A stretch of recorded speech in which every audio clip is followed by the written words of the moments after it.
Un couple hérite d'un grand manoir en campagne et décide de se laisser séduire par un nouveau robot high-tech qui est semblable à un vrai humain pour travailler comme domestique. Que va-t-il se passer quand ils commencent à avoir des sentiments pour lui? James et Sophie commencent juste à prendre leur marque en tant que couple marié vivant en ville. Un jour, James reçoit un appel et apprend que son père est décédé. Il déménage donc dans l'immense manoir dont James a hérité. Sophie se plaint qu'elle ne se sent pas encore chez elle, mais elle promet de faire des efforts pour s'adapter, car elle veut soutenir James. Le lendemain de leur emménagement, James a déjà hâte de commencer son nouvel emploi en tant que PDG de l'entreprise de son père. Pendant ce temps, la gouvernante demande à Sophie ce qu'elle veut manger pour le déjeuner. Sophie, mal à l'aise que quelqu'un la serve de la sorte, demande à Rosa de prendre une pause. Le soir même, quand James rentre du travail, Sophie lui dit qu'elle a licencié la gouvernante et la majordome car elle ne pense pas qu'ils en ont besoin. Le lendemain, Sophie appelle James alors qu'il est au travail et lui rappelle qu'ils étaient heureux lorsqu'ils vivaient dans leur appartement en ville, mais James la contredit en décrivant leur ancienne vie comme une simple illusion. Plus tard en soirée, James se confie à Ronald concernant la situation à la maison. Il lui parle alors d'une entreprise fascinante qui a contacté le père de James 6 mois auparavant. Quelques jours plus tard, James et Sophie visitent cette étrange entreprise et rencontrent le PDG, Julian, qui leur montre différents androïdes capables d'effectuer toutes les tâches domestiques. Sophie n'est pas rassurée quant à l'idée d'avoir une jolie femme androïde à la maison et dit à James qu'elle préférait un homme. Julian leur assure que ces robots sont à même de faire tout ce que leur maître leur demande. Il leur prouve, en demandant à un homme androïde, Henry, de lécher le dessous des chaussures de James. Ce dernier est totalement ébahi lorsqu'Henry exécute l'ordre sans discuter.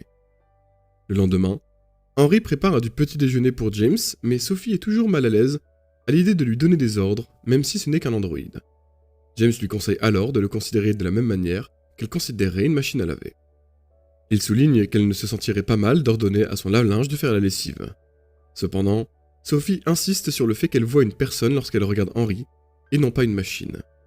Le lendemain matin, Henry laisse un message sur le petit déjeuner de Sophie, lui disant qu'il n'a pas fait beaucoup d'efforts pour le préparer. Plus tard dans la journée, Henry entre par inadvertance dans la chambre à l'instant où Sophie est en train de se déshabiller.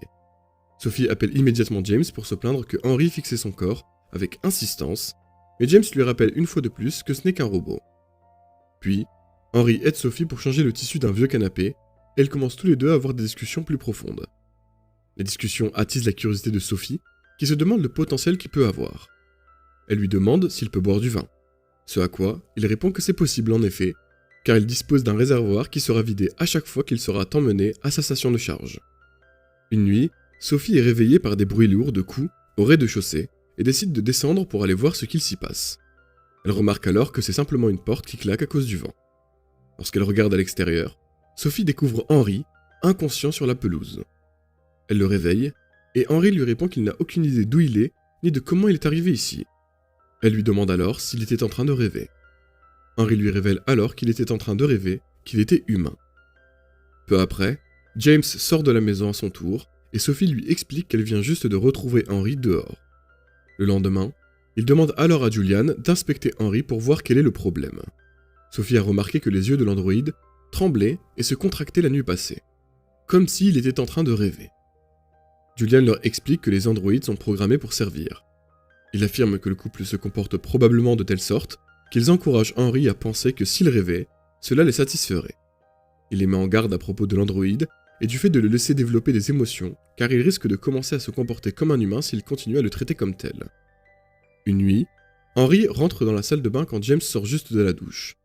James est alors à son tour mal à l'aise qu'il soit là, mais finalement réalise qu'il n'a aucune raison, étant donné que c'est une machine.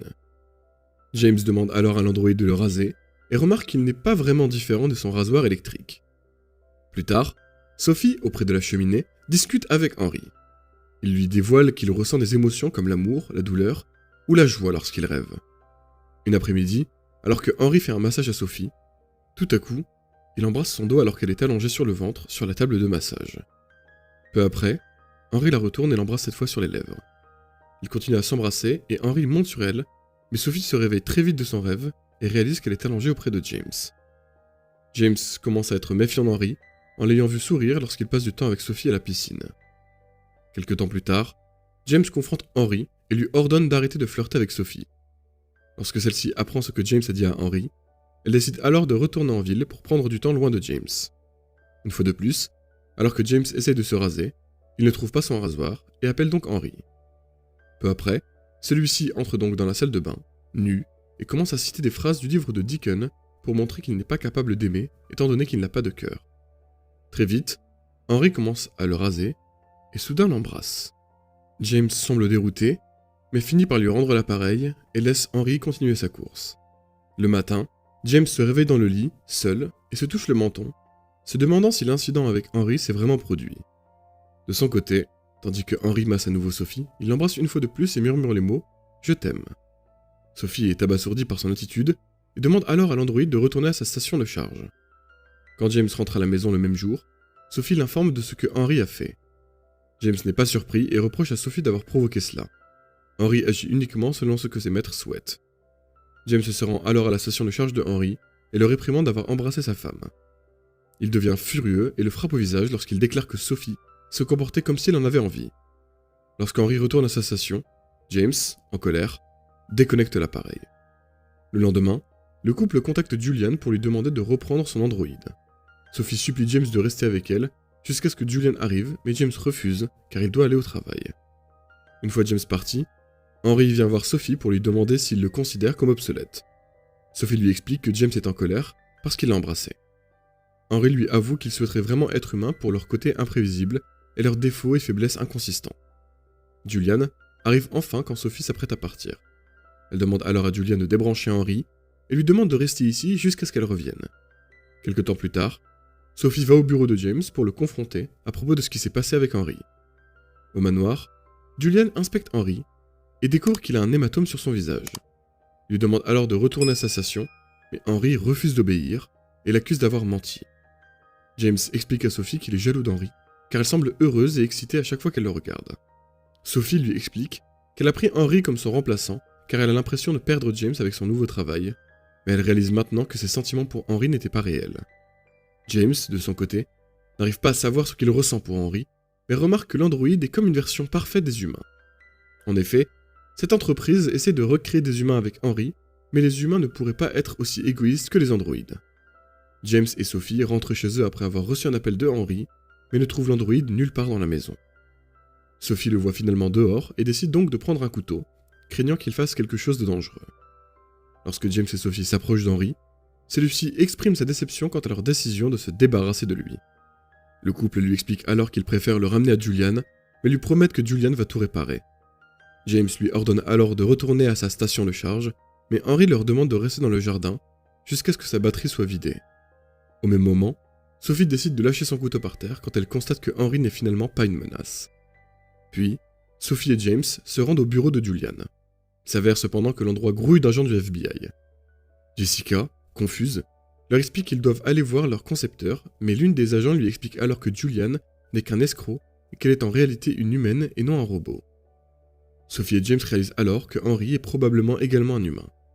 Ils rentrent chez eux accompagnés du FBI pour retrouver Julian et Henry. Alors qu'ils cherchent Henry dans les bois, Julian apparaît et tire sur les deux agents. Julian reproche à Sophie et James d'avoir ruiné son projet, car Henry était parfait pour eux.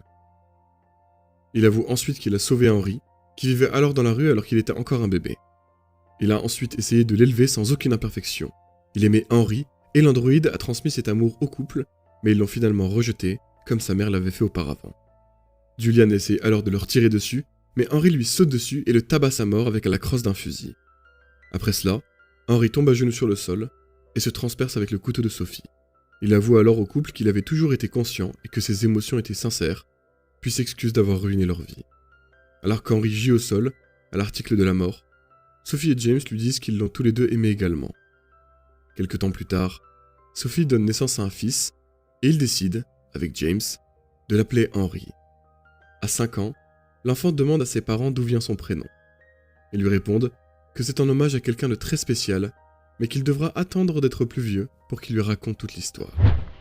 Si vous voulez regarder des histoires plus incroyables, n'oubliez pas d'appuyer sur l'icône de la cloche après vous être abonné à notre chaîne. Partagez cette histoire incroyable avec vos amis et votre famille pour les divertir. En attendant, regardez ces vidéos et profitez-en. Rendez-vous dans la prochaine vidéo.